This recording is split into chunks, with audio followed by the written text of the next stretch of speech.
Okay, well, today we're going to do kind of a review before we get into the next concept, and we're going to talk a little bit about slope, and that'll set you up when we talk about parallel and perpendicular lines. So like I said, hopefully this is review.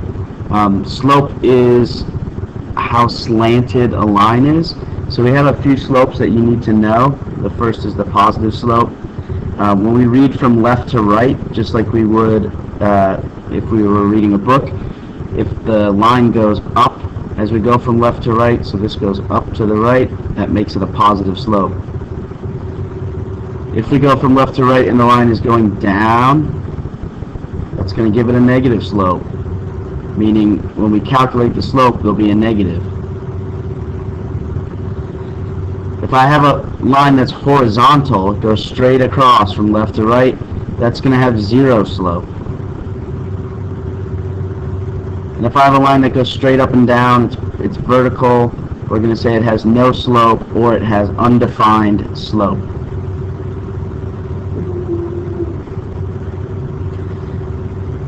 So this is something that should look familiar, the slope formula. We have 2 points, x1, y1, x2, y2, just like we did when we found distance or midpoint. We can use those to find the slope of a line, so how slanted it is, by plugging in the numbers in the correct spot in this formula. And in this formula, little m represents the slope of a line. So let's find the slope of some lines using the slope formula. We have a line that passes through these 2 points, 3, 0, negative 11, negative 15. So just like when we had distance or midpoint, I like to label x1, y1, x2, y2. And then we're going to plug into the formula. Y's are on top, x is on the bottom. I simplify both of those. Since I have two negatives, one on top, one on the bottom, they cancel to make this a positive slope of 18 over 11. That means on the graph, if I start at 1 point and I count up 18 to the right 11, it's going to get me to another point on the line. We'll do another one. We'll find the slope that passes through these 2 points. Again, I'm going to label my x1, y1, x2, y2. Plug into the appropriate spot in the formula. I'm plugging that negative 13 in parentheses. This is going to tell me to make that a positive. And here I drew all these arrows towards 0 because you can't divide by 0. When you divide by 0, you get an error in your calculator. That's because division by 0 is undefined, and that's because this line that goes through these 2 points, 17, negative 13, 17, 8, that's a vertical line. It has no slope, or it has undefined slope.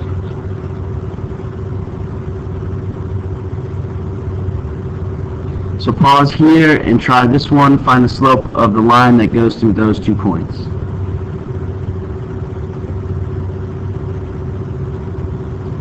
So hopefully you started by labeling your points,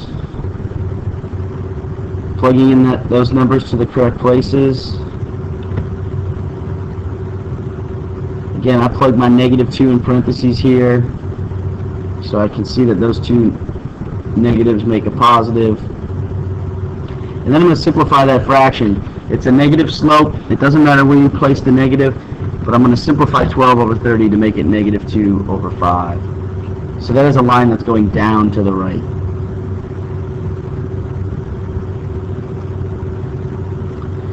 Another way we see slope is in the form of a line. So this is an equation of a line where m represents the slope of that line and b represents the y-intercept, or the place where the line crosses the y-axis. The thing we want to focus on mostly for this class is m, the slope. So if we can get an equation of a line into this form where y is all by itself, and we can find the number, just the number in front of x, then we can find the slope of that line. So here I have a linear equation. It's got an x and a y, but y is not all by itself. We want to get it by itself, and then we can find the slope. So I'll subtract 2x from both sides. And I'll divide everything by -1 so I can get positive y. So I divide every piece by -1. The two negatives right here create a positive. -2 over -1 is just +2. That's the number in front of x when y is all by itself. So that means that 2 is the slope of this line. That means if I start at any point on the line and I go up 2 spaces and to the right 1 space, I'll end up back on that line. We'll try another one here. Again, we're trying to get y by itself. Right now it's not. Start by subtracting 4x. And I'll divide every piece by 5. When I do that, the number that's in front of x is -4 over 5. That is my slope. The slope of my line is -4 over 5. So that means if I'm graphing this, at every point I go down 4 to the right 5 and I end up back on the line. Pause here and try this one.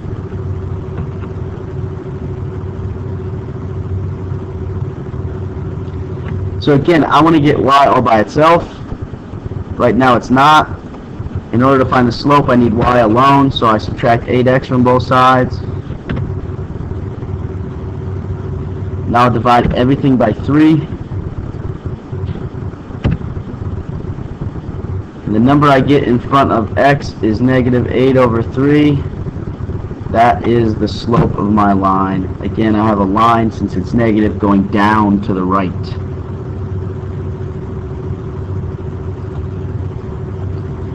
So I have 2 you-dos for you. Make sure you do them, and you submit your answers using the form in the description section below.